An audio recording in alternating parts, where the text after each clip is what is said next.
So in that phases, topic is paradigm in geography. Now let's have a look how I will cover this topic. First of all, I will discuss the word paradigm. What is the meaning of paradigm? It is important. Terms क्या. Then I will also discuss the term paradigm shift or paradigm shock. तो paradigms पढ़ने के बाद हम एक और terms पढ़ेंगे कि what is the paradigm shift और paradigm shock. Then I will again explain the changing paradigm in geography, because in various discipline we find the paradigm, but here in the field of geography, because we are learning here the geography optional, so we also observe here the changing paradigm in the geography. And when we learn changing paradigm in geography, observe what is the traditional paradigm and what is contemporary paradigm. And then I will critically analyze the concept. So this is the structure of this topic. And then, as I have said that, I will start with the term paradigm. Let's have a look.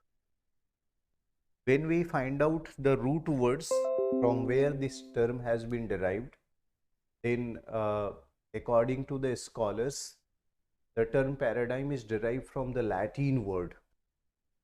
What that word is? Latin word paradigma. What is the word is paradigma? I have mentioned here. And what is the meaning of paradigma? Is a pattern or an example. So this term paradigm is derived from the Latin word paradigma, meaning the pattern or example. अभी मैं define भी करूंगा. पहले हम लोग देखें genesis का term का, और ये टर्म्स किसने ग्लोरीफाई किया, कैसे ये, what is the meaning of this term. But according to some scholar, this term paradigm is derived from the Greek word. तो कुछ स्कॉलर का मानना है कि ये लैटिन वर्ड से डिराइव हुआ है. लैटिन वर्ड है पैराडिग्मा, पैटर्न और एग्जाम्पल. बट पैरेलली कुछ जोग्राफर्स ऐसा मानते हैं कि नहीं, ये ग्रीक वर्ड से डिराइव है पैराडाइम वर्ड. और ये ग्रीक वर्ड क्या है? पैराडिग्मा. स्पेलिंग यहाँ डिफरेंस है, PRAD और यहाँ DEIG. Again the meaning is common, pattern or a specific model or a precedent or example. So among the various scholars, as you know, there is no unanimity over the views. Few scholars believes that the term paradigm is derived from the Latin word paradigma, meaning the pattern or example, while others geographers do believe in another concept. They thought that, or they believe that this term is derived from the Greek word paradigma, KRADEIGMA, meaning the pattern or example or model or any precedent. So this is the word through which this term has been derived. Now, what is the meaning of this? Right word. Okay. So here I have mentioned that what is paradigm? Okay. Paradigm is an established belief. Paradigm, a word or any concept or assumptions. As you know, geography जब हम पढ़ते हैं तो मैंने कहा कि geography is the study of phenomena in a specific time period of an specific place. Geography में हम लोग क्या देखते हैं, ठीक है ना, एक्टिविटी फेनोमेनास देख, स्पेस और टाइम का कॉन्सेप्ट. आप किसी फेनोमेनास को एक पर्टिकुलर ज्योग्राफिकल एरिया में एक स्पेसिफिक टाइम में स्टडी कर। अब क्या है कि when you go through the geographical thought, कि आपने ज्योग्राफिकल थॉट की स्टडी की, तो आपने देखा कि जब ज्योग्राफी में कई डाइकॉटमी है, पैरेलल व्यूज है ज्योग्राफी, जैसे आपने ग्राफिक स्टैटिक, ठीक है, फिजिकल वर्सेस ह्यूमन अप्रोच, तो कई सारे फिलॉसफीज हैं, कई सारे अप्रोचेज हैं ज्योग्राफी के, मेथोडोलॉजीज हैं जो अलग अलग टाइम पीरियड में प्रिवेल करती। अब क्या हुआ कि कुछ ऐसी फिलॉसफीज हैं जो एक पर्टिकुलर टाइम पीरियड में डोमिनेट करती हैं, बट ग्रेजुअली टाइम के साथ वो फिलॉसफी अपनी पॉपुलैरिटी डिक्लाइन करती है, नई फिलॉसफी जो है वो डोमिनेट हो जाती है। पैराडाइम क्या है? पैराडाइम है establishment of one belief system, one concept, one assumption. So what I have mentioned here, that a word having the capacity to change the thinking of the people is called paradigm. कोई word है जो इतना popular हो गया which influences the thinking of a man of that period, that is known as paradigm. और any assumption, मैंने क्या लिखा है? an assumption. First I have used the word, then any assumption having capacity to change the outlook of the people. कोई एक ऐसा assumptions जो लोगों का आउटलुक चेंज कर दे, that is also called as paradigm. और any concept having capacity to change the ideology of the people is called paradigm.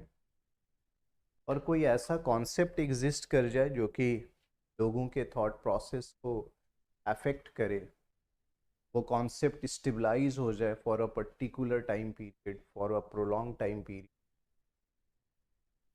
everyone started believing in this concept, and that is known as paradigm.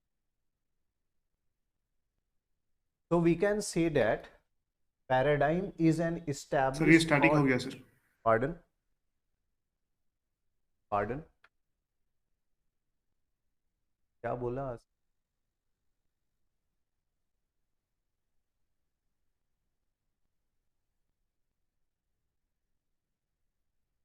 कहा क्या तुमने?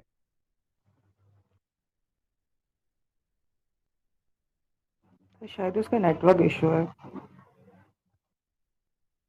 So you must rejoin again.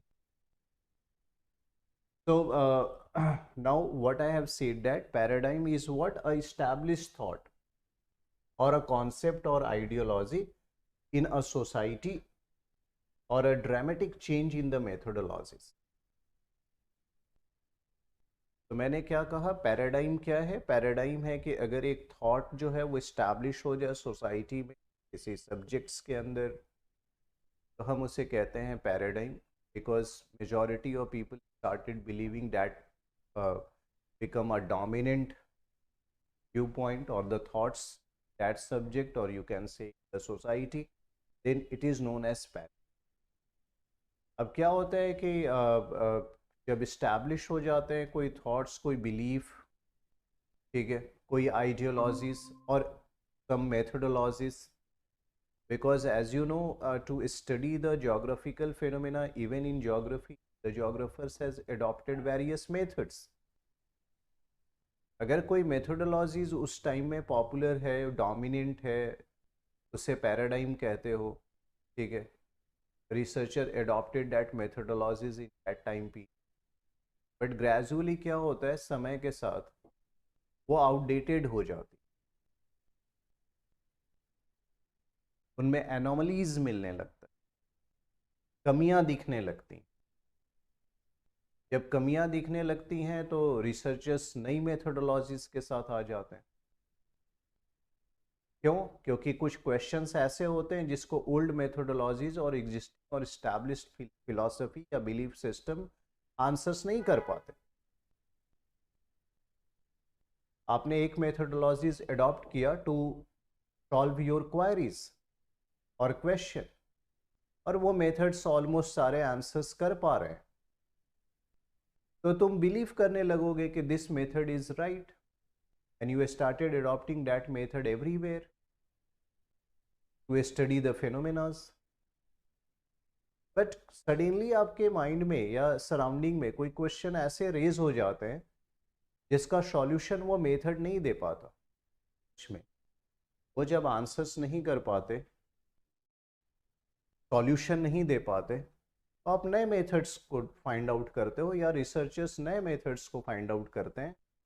अगर वो methods वो questions के solutions दे जाता है तो नई पैराडाइम इस्टेब्लिश हो।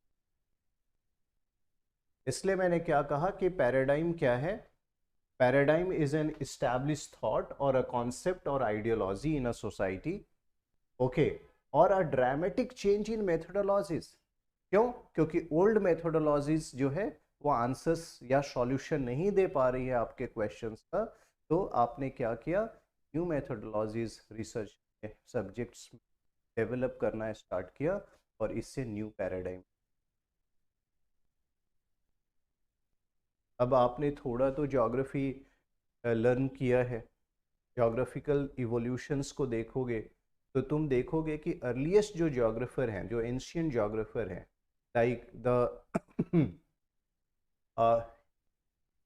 हेल्स और हिकैटियस, ओके, और एनेक्सिमेंडर और द प्लेटो और एरिस्टोटल और इरेटोस्थेनिस और टोलेमी, अगर आप इन सारे ज्योग्राफर्स के बारे में देखोगे तो इनका जो अप्रोच था फेनोमेना को एक्सप्लेन करने का, that approach is teleological approach.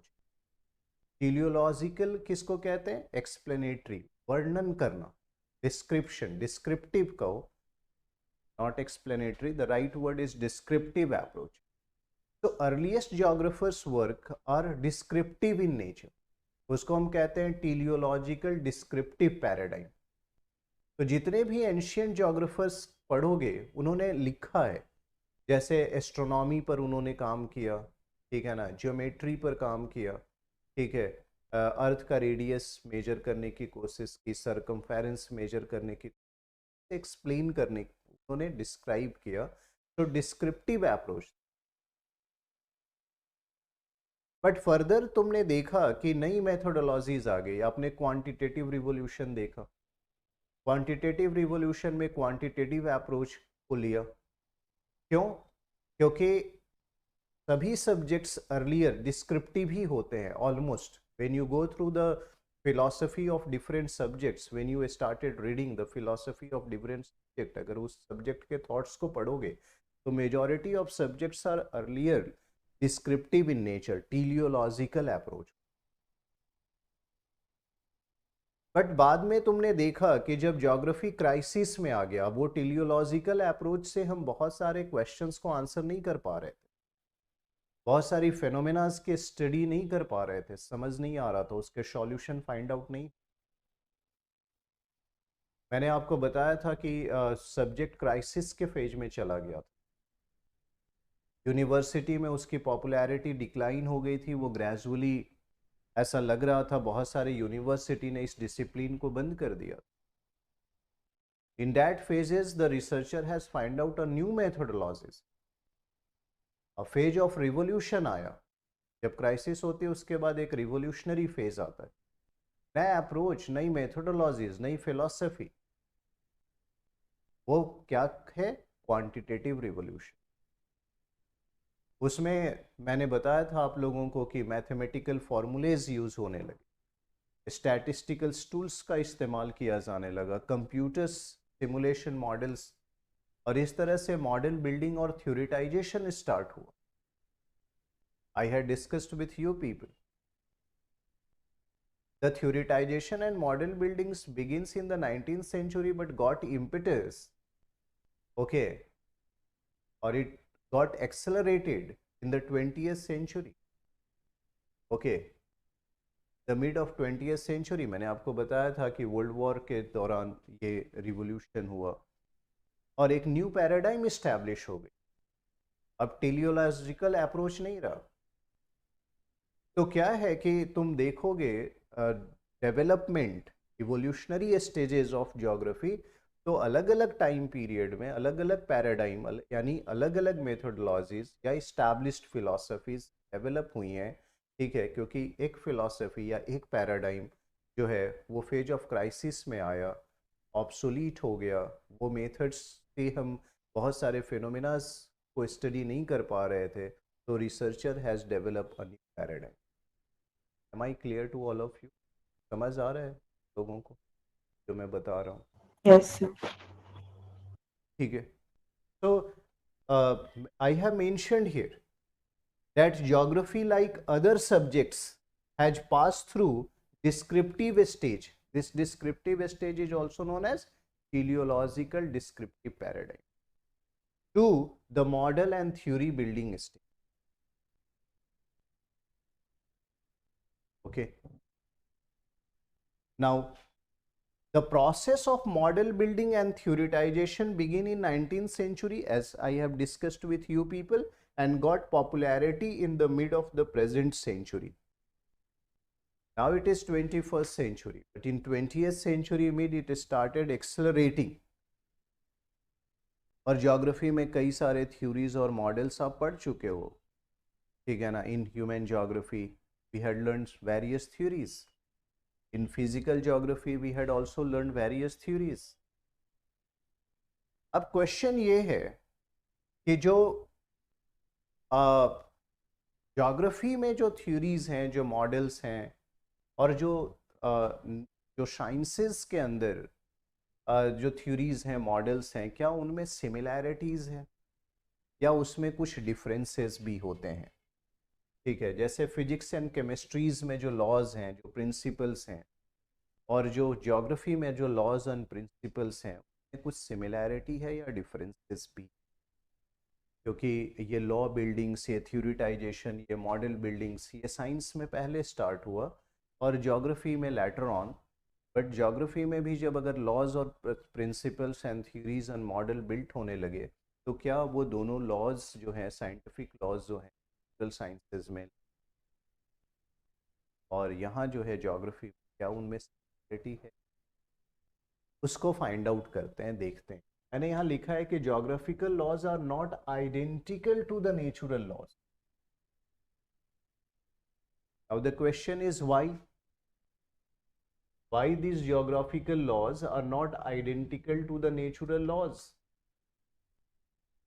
Okay, अगर मैं पूछूं क्यों ऐसा? Because the natural laws are universal in characters.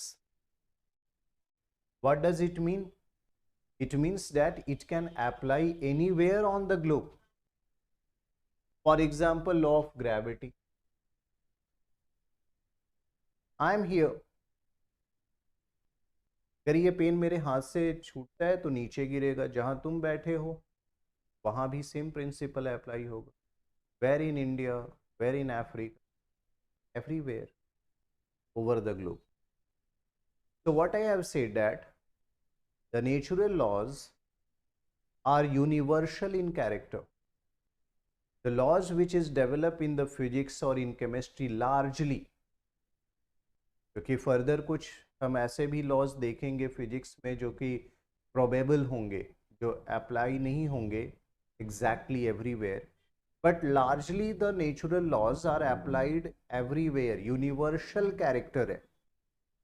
But the geographical laws में यूनिवर्सल कैरेक्टर नहीं होता। क्यों?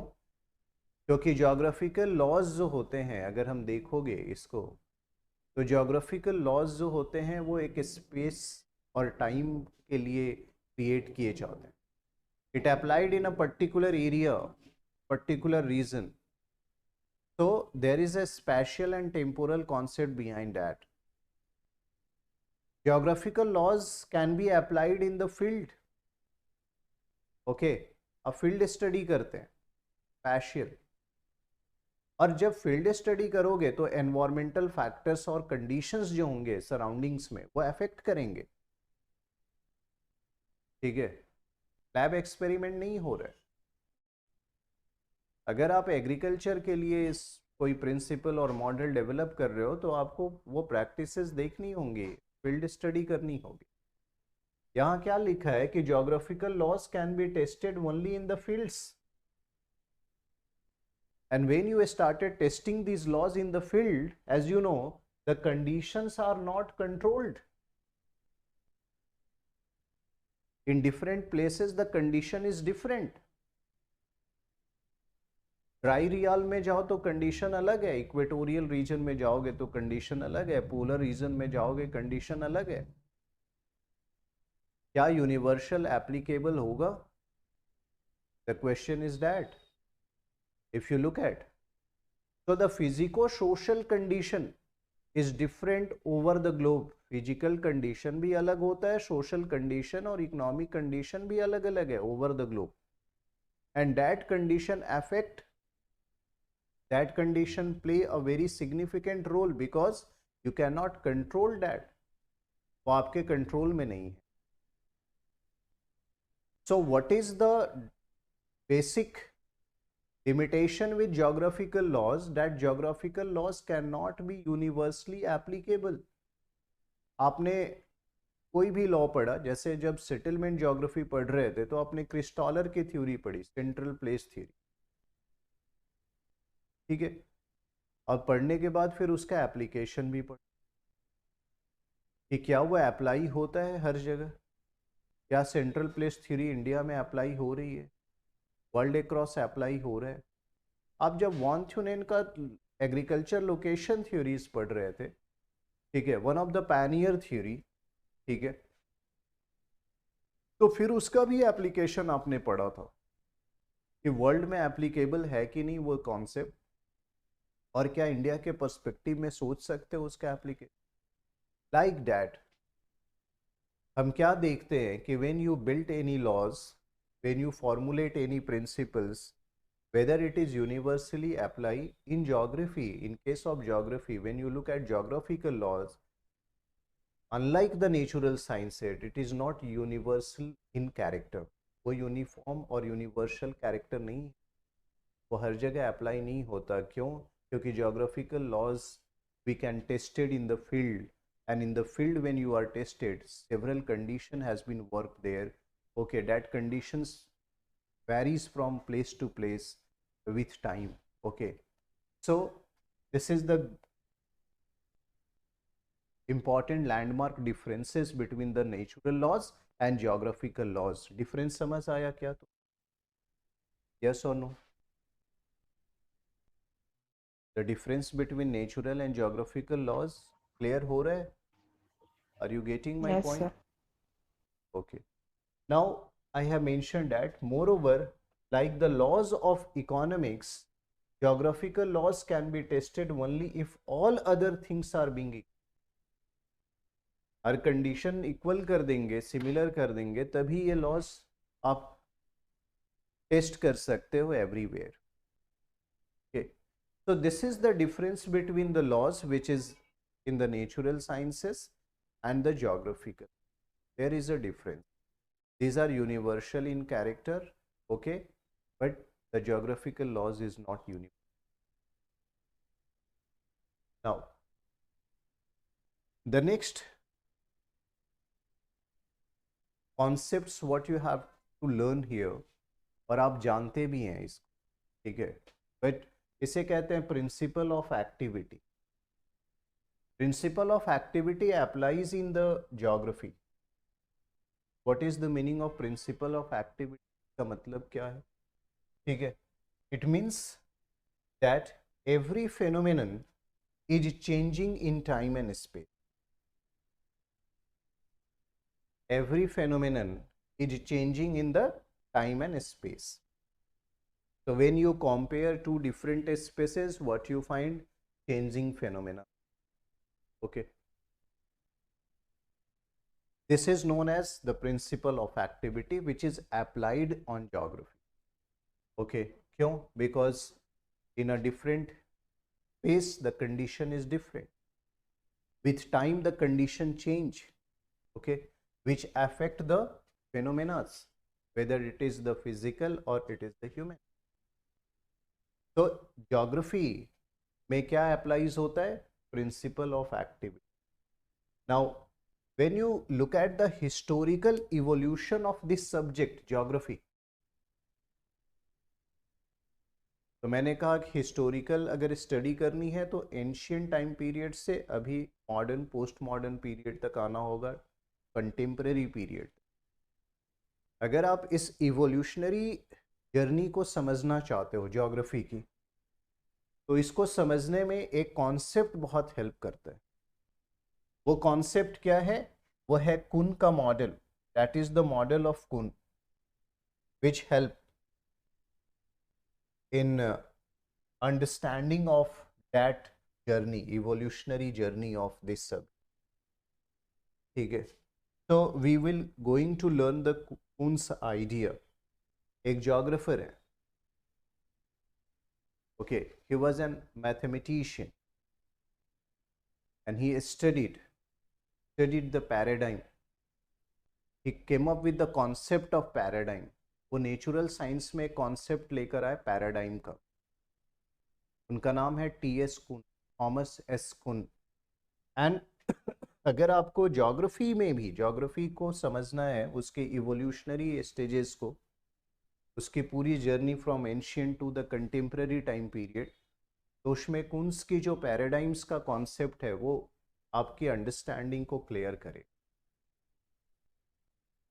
तो first of all, when you go through the concept of paradigm, a term derived from the Thomas S. Kuhn, which was an American historian of a science. What does it mean?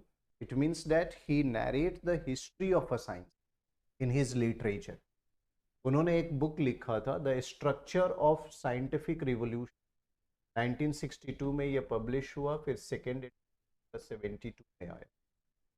In which he explained a paradigm is the entire constellation of belief, values and techniques which exist in a society. So what the T.S. Kuhn has explained about the paradigm, what is paradigm? He stated in his literature the structure of scientific revolution. अब ये literature आपको याद रखना होगा when you are learning about the or writing about the concept of paradigm. You must keep in mind this literature. This is very important and significant literature. The structure of scientific revolution. Who published it? Thomas S. Kuhn. When? In the year 1962, but later the editions published in the 1972, in which the Thomas S. Kuhn has explained what is paradigm is the entire constellation of beliefs which exist in a society, the values and the techniques or methodologies. Okay, so first of all, paradigm जो term है, मैंने क्या लिखा है? Derived from Thomas S. Kuhn, which describe a stable pattern of scientific activity that holds within a discipline during a period of normal. उन्होंने term use किया normal science. Paradigm के लिए वर्ड क्या यूज किया? Normal science. एस्टैब्लिश थॉट और belief के लिए क्या टर्म यूज किया? Normal science. तो पैराडाइम जो वर्ड है वो कुन्स के आइडिया से डेवलप होता है, जहां उन्होंने वर्ड यूज किया normal science to explain the paradigm. And what is paradigm according to Thomas S Kuhn? A belief, okay, और अ टेक्निक और methodologies I have mentions with you, or the values which exist in a society in a particular period of time. So whenever you are going to explain the concept of paradigm, you must mention the Thomas S. Kuhn because he came up with this idea. Okay. But इन्होंने क्या word use किया है? Normal science. ध्यान देना. The period of normal science. यानी the a paradigm. अब ये एक पैराडाइम है, उसमें क्या उन्होंने लिखा कि एक stable pattern of scientific activities hold करता है, that holds with in a discipline, किसी सब्जेक्ट के अंदर, किसी डिसिप्लिन के अंदर, ठीक है, एक stable pattern of scientific activity establish होता है। उसी को क्या बोलता उन्होंने, उसी को उन्होंने कहा normal science, that is a period of normal science, that is a paradigm. इन्होंने वर्ड पैराडाइम यूज नहीं किया, वर्ड पैराडाइम जो यूज किया है वो मैं अभी बताऊंगा, वो वर्ड किसने यूज किया है वर्ड पैराडाइम, उसको फर्स्ट ऑफ ऑल यूज किया है Peter Haggett and R A Chorley ने। This are the facts which is helpful for the objective examinations. अगर आप ऑप्शनल पीएससी में रखते हैं इसको तो ऑब्जेक्टिव आएगा। तो पैराडाइम टर्म्स यूज नहीं किया कुन ने वर्ड क्या यूज किया, normal science.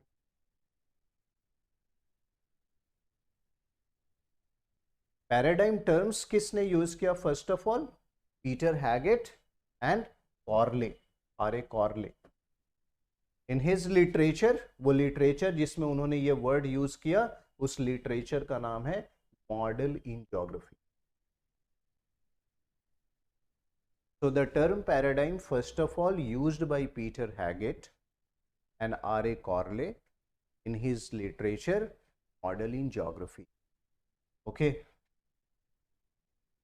So this is the point you should keep in mind.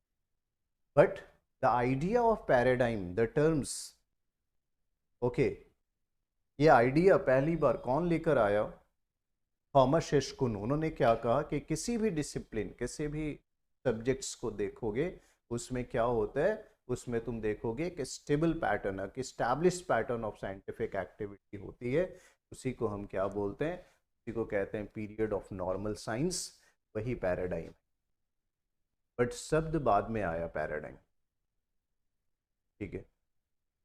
So paradigm is what, a constellation, a set of belief, values or techniques which exist in a particular society, okay, at a particular period of time or in a subject in a particular period of time, that is known as paradigm according to T.S. Kuhn, what he explained in his literature, the structure of scientific revolution. okay, तो यहाँ तक जो मैंने आपके साथ explain किया समझ आया, और इज एनी डाउट, कोई डाउट्स है तो क्लियर कर लो, ठीक है। अब देखो, मैंने कहा कि पैराडाइम टर्म पहली बार पीटर हैगेट ने यूज किया अपने लिटरेचर में, और कॉर्ले ने मॉडल इन ज्योग्राफी जो इनका लिटरेचर था इनके, उसके अंदर हैगेट ने डिफाइन किया, he used the word supermodel. Here I had mentioned that Haggett defined it as a supermodel.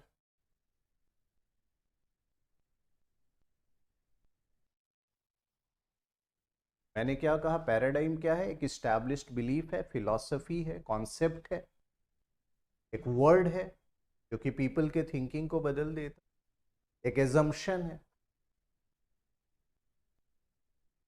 ठीक है। आपने वॉन थ्यूनेन पढ़ा, क्रिस्टोलर पढ़ा, आपने एक एजम्पशन देखा होगा, हर जगह था, ऑल मैन आर। उस पेज में जो थ्योरी बिल्ट हुई उसमें देखोगे ये एजम्पशंस दिया गया, ठीक है। तो मैंने क्या कहा, पैराडाइम क्या है, सेट ऑफ बिलीफ और अ वर्ड और अ कॉन्सेप्ट और an assumption which is established in that subject in a particular period of time. This is paradigm. अब इन्होंने हैगेट ने टर्म क्या यूज किया, सुपर मॉडल।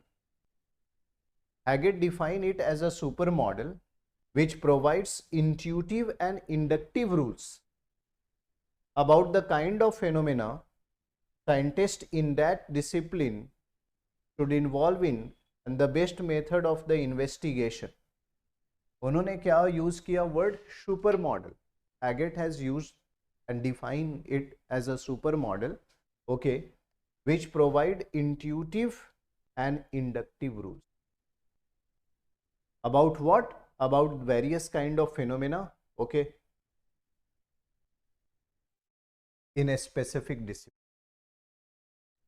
तो ये जो फैक्ट्स हैं, मीन्स लिखते समय वो फैक्ट्स सभी मेंशन करना जरूरी नहीं है आपको.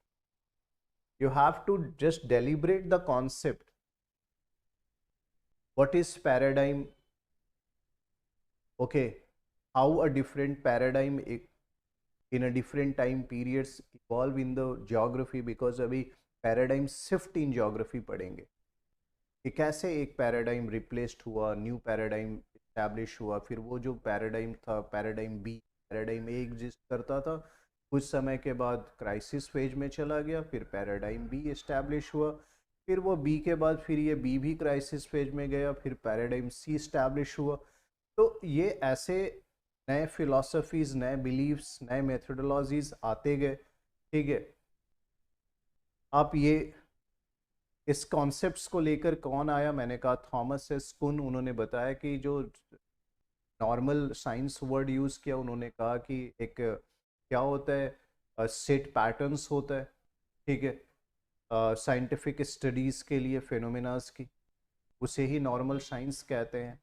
ठीक है, और उसे एक्सप्लेन करने की कोशिश भी. तो Kuhn's has defined the paradigm universally recognized scientific achievement within a discipline which at the time provide model problems and solutions for the community of scholars, so regulating research in that discipline. What the Kuhn stated about the paradigm, what is paradigm? उन्होंने कहा कि paradigm universally recognised scientific achievement है within a discipline or a subject. What it led to? It gives solutions to the problem. एक ऐसा आपने scientific methods derive कर लिया जिससे आपके जितने भी क्वेश्चंस हैं वो सॉल्व हो जा रहे हैं. अकॉर्डिंग टू कुन, दैट इज पैराडाइम. बिकॉज वो सारे सॉल्यूशंस दे रहा है. मैंने लिखा कि provide model problems and solutions for the community of scholars. जो रिसर्चर हैं, जो स्कॉलर्स हैं, उनको सॉल्यूशंस दे रहे हैं उनके क्वेश्चंस का, उनके प्रॉब्लम्स का. उसके लिए टर्म्स क्या उनने क्या कहा कि we can say that it is a paradigm. that methodologies, that beliefs, that philosophy is called paradigm. So what is the paradigm? Universally recognized scientific achievement within any discipline, you can say, okay, which at the time provide the model problems and its solutions, okay, for the set of scholars or community of scholars of that fields, and thus regulating the research in that discipline. ठीक है, अब देखो, ऐसा करने से, ऐसा जब explain किया, एक नई डिबेट आ गई और कई लोग जो हैं वो रिसर्च में आ गए और उन्होंने रिसर्च करना स्टार्ट किया. वो बहुत बड़े स्कॉलर्स भी नहीं है, थिंकर्स भी नहीं है, लेकिन बहुत सारे नए रिसर्चर्स जो है वो फील्ड में आ गए क्योंकि एक एग्जिस्टिंग मेथोडोलॉजीज को उन्होंने इस्तेमाल करना शुरू किया. तो what is the benefit of the Kuhnian ideas? कि कून के इस आइडिया के कारण new researchers came in the field despite they have not immense और great knowledge of that subject. ये क्रिटिसिज्म में पढ़ेंगे कि कुन्स के इस आइडिया के बाद इस एक एग्जिस्टिंग मेथोडोलॉजीज को अडॉप्ट कर कई सारे न्यू रिसर्चर्स आ गए फील्ड को, तो फील्ड तो एक्सपैंड होगा क्योंकि नई रिसर्चर्स आ जाएंगे. लेकिन वो रिसर्चर्स ऐसा नहीं था कि उनको बहुत वास्ट नॉलेज था उस सब्जेक्ट्स का या डिसिप्लिन का. तो ये एक क्रिटिसिज्म भी है. यहाँ पॉजिटिव पॉइंट भी है, निगेटिव भी है. पॉजिटिव ये है कि सब्जेक्ट ग्रो करेगा बिकॉज न्यू इंट्रेंट पॉपुलर होगा, नए नए रिसर्चर्स आएंगे. लेकिन प्रॉब्लम्स क्या होगा, नेगेटिव पॉइंट क्या होगा कि ऐसे रिसर्चर्स आएंगे जिनको इन डेप्थ इंफॉर्मेशन और नॉलेज नहीं होगा उस सब. Okay, so this is the Kuhn's idea. अब है कि पैराडाइम्स जो है यानी वो सेट ऑफ बिलीफ या मेथड्स जो एग्जिस्ट करता है एक पर्टिकुलर टाइम पीरियड में एस्टैब्लिश्ड फिलॉसफी, एजम्पशन और कॉन्सेप्ट, उसके फायदे क्या है? तो I had mention here that paradigm is useful in the formation of philosophical concept, theory and methodologies.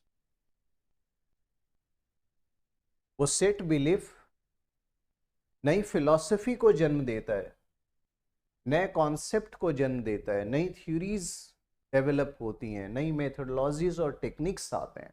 This is the benefits of the paradigm. तो मैंने कहा कि पैराडाइम ए इस्टेब्लिश था,